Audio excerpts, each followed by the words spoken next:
There are some characters who have been a part of Thomas and Friends since the first Railway series book was published in 1945.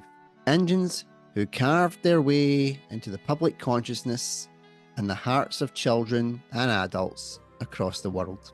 There are some characters who were TV series originals and have left a long-standing impression on the Thomas and Friends community.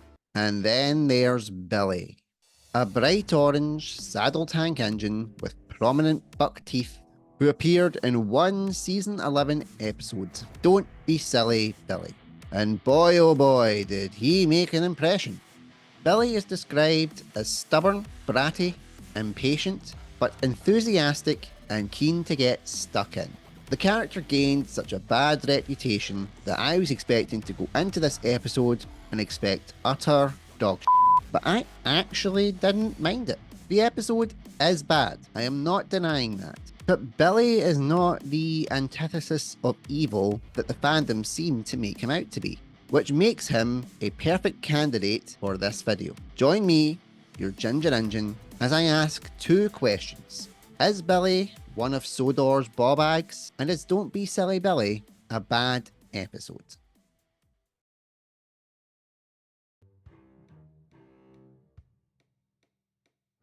For the normies, as we always do, let's break it down. Written by Sharon Miller, Thomas is tasked by the Fat Controller to show Billy around the island of Sodor. Billy misconstrues Thomas's advice for bossiness and refuses to listen to him, causing Billy to fail to complete his deliveries. After 3 attempts, because of course it's a Sharon Miller episode, Thomas loses patience with Billy and tells him to do whatever he wants. Billy is delighted to do this and runs off, but quickly runs out of coal and water. Thomas helps Billy complete his deliveries, and the episode ends with Billy apologising to Thomas, saying that he's not a bossy boiler, but a really useful engine. By that summary, it's a pretty bog-standard Hatera episode of Thomas and Friends. But like any episode that piques my curiosity for these types of videos, there is always more than meets the eye. And one of these is the character of Billy himself.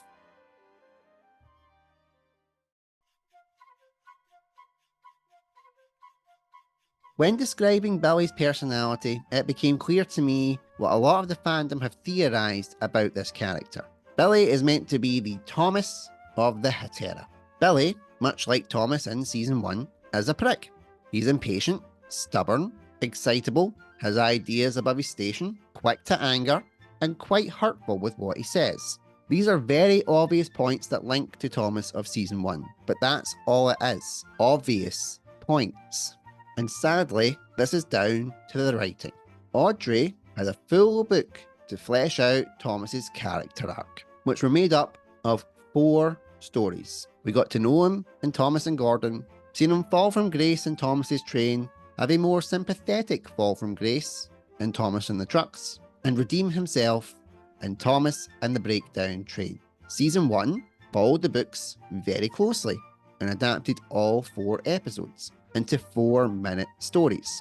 That's 16 minutes of content for us to follow Thomas as a character. Billy had 1 6-minute and 58-second episode to try and cram everything that this Thomas character arc did, while losing 9 crucial minutes. Any writer, no matter what medium that they specialise in, wants to tell a good story, and that requires time. The saying, "you can't rush art," instantly springs to mind. And I don't think that Sharon Miller is a bad writer. Far from it. Because Sharon Miller has proved in Thomas and Friends that when she is given the time to craft a cohesive story, she can pull it out of the bag. So Sharon Miller was very much up against it to try and create this Thomas 2.0 of Billy with so much less time to do it in. So Billy is not Thomas 2.0 because he never got a chance to be Thomas 2.0. He had 1 episode, people despised it, and they got rid of him. This is why fans try and do adaptations or fan fiction stories about characters like Billy. We have the time to do it without the corporate restraints upon us. So as a result, in this episode, Billy was all prick and no personality. Of course, it's not just Billy's fault that he didn't get a chance to grow as a character. Like Thomas in Season 1, Billy needed a well-established cast of characters to help mould and guide him to becoming the really useful engine that Thomas became in Season 1. There were no such characters in the Hit era, as all of the main characters were flanderized beyond belief and regressed into childlike personas. But the one character who could be a great foil to Billy was used in this episode, and that was Thomas.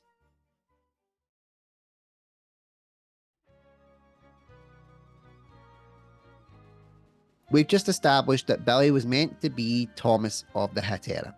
And with Thomas having gone through this arc in the books and classic era respectively, it made sense that Billy was paired up with Thomas in this episode. I know that the Hit era had the trope of new engine gets paired up with Thomas quite frequently, but not all the time.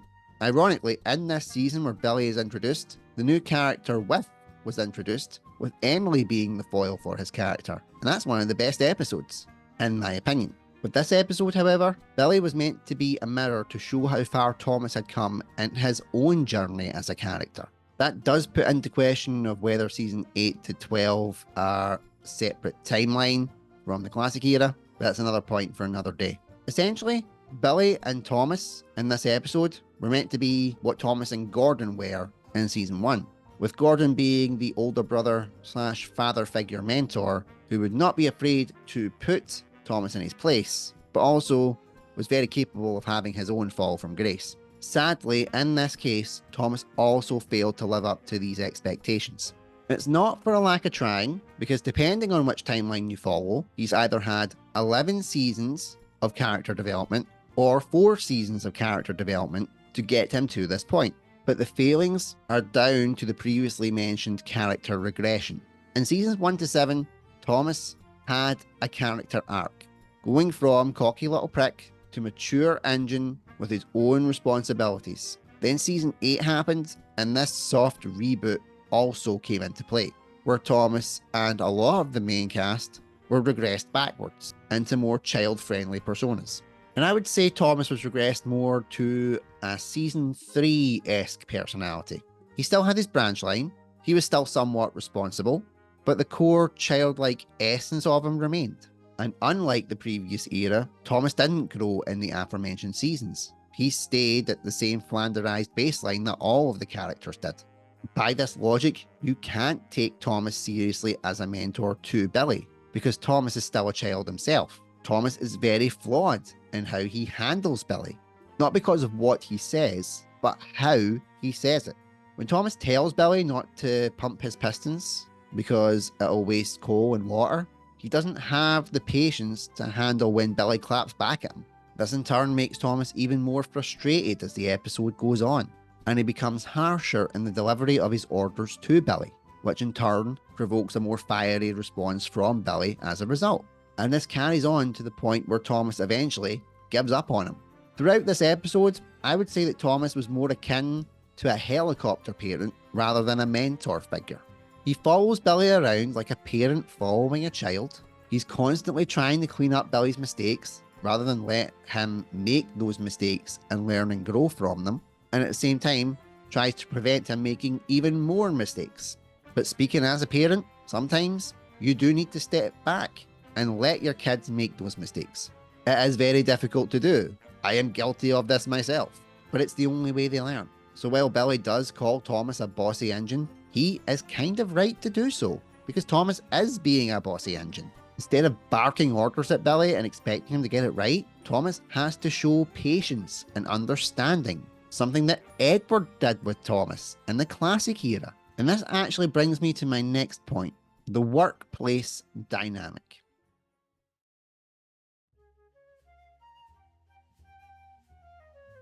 The dynamics of this episode in terms of a workplace environment really hit home with me on a personal level.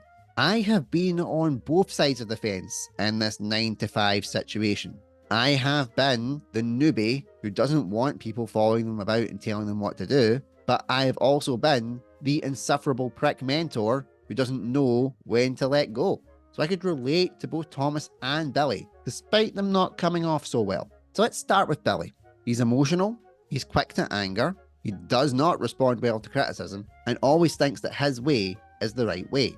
He's also very forgetful when he's frustrated, such as leaving Farmer McCall's chickens behind, and forgetting the diesel oil, and accident prone, like when he biffs Percy under the hopper. All of this is because, in Billy's eyes, Thomas isn't giving him a chance to prove himself. Whenever Billy looks back, he sees Thomas's shadow right behind him. He'll turn up, tell Billy everything that he's doing wrong, so there is no positive reinforcement for him, and when he gets frustrated and leaves, all he's hearing is insults of him being called Silly Billy by either Farmer McCall or Percy. If every time you turned up at a job you were getting insulted and ridiculed, wouldn't you get more frustrated and angry? I know I would. Then we have Thomas, an experienced engine being tasked by the Fat Controller, his boss, to show the new engine on the island how things are done.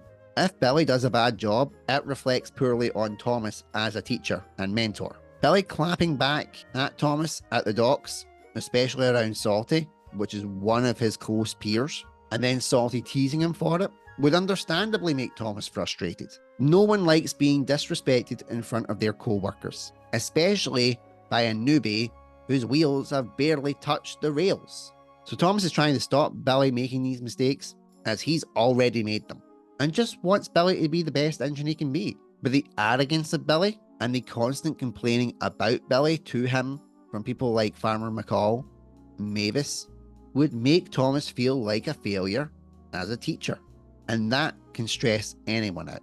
So after one too many times of this situation, Thomas and Billy do need a break from each other. So Thomas tells Billy to go and do whatever he wants. Billy is very happy about this, and as he runs off, eventually runs out of coal and water as Thomas predicted. But this is where the dynamic of the episode changes in a positive way. Billy can't run away because he's stuck, and Thomas needs to step up and help him because Thomas has contributed to this situation, whether he likes to admit it or not. That's when Thomas does what he should have done at the start of this episode. Explain to Billy that he might think that Thomas is being bossy, but it's because Thomas has been where he is. He has made the mistakes that he has made and is just trying to help him. So why don't they go and do the jobs again, but do it together and get them right?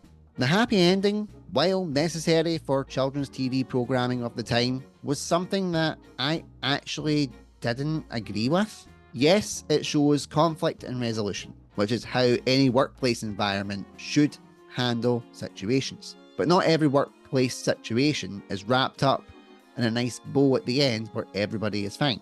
Sometimes there is tension, even when a compromise is made. I personally would have ended the episode like this.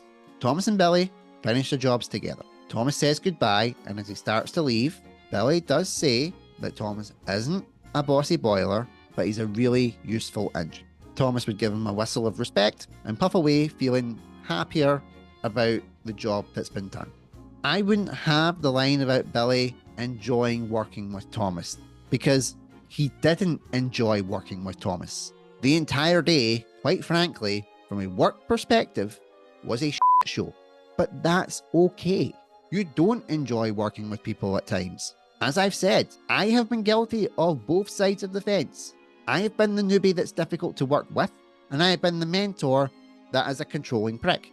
But that didn't mean that on either side, there wasn't mutual respect at the end of the day. The line about enjoying working with him was too cheesy. No more needed to be said. The situation could have just ended the way that I described it, and the viewer, no matter their age, could interpret it as they see fit.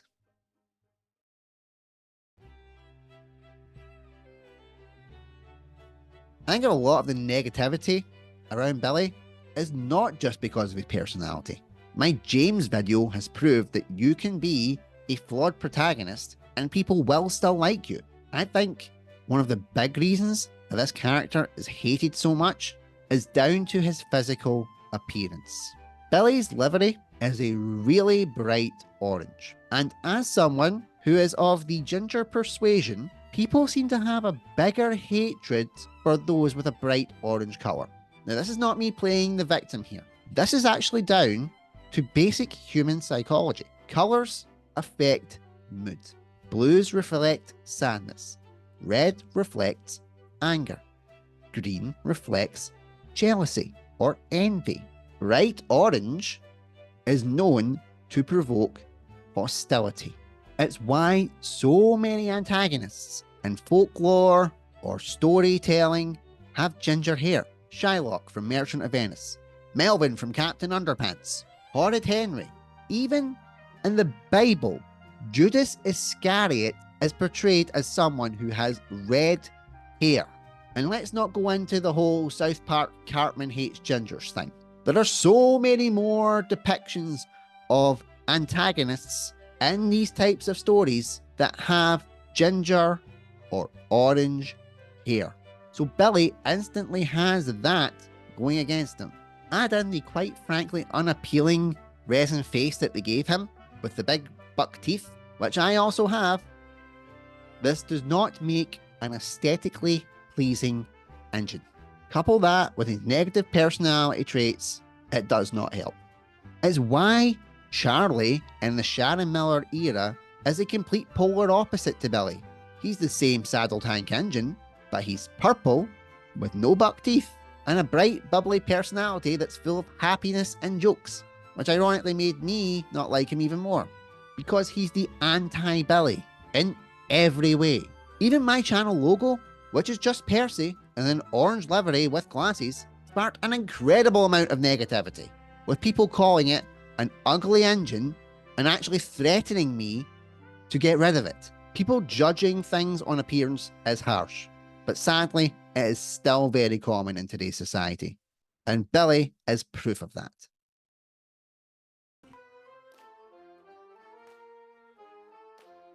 So is Billy one of Sodors Bawbags? Yes, he is, because the character is flawed, but he's not all that bad, and has stirred up a wide range of emotions from the fandom, because over time, people have actually learned to accept Billy as a character, despite the initial hate. And that's what I look for in this series, is Don't Be Silly Billy, a bad episode. Yes, it is, but not as bad as some people make it out to be.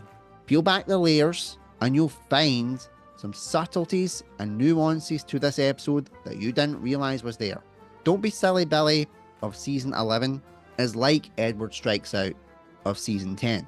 It is reviled because of one character and a negative personality trait that it is given.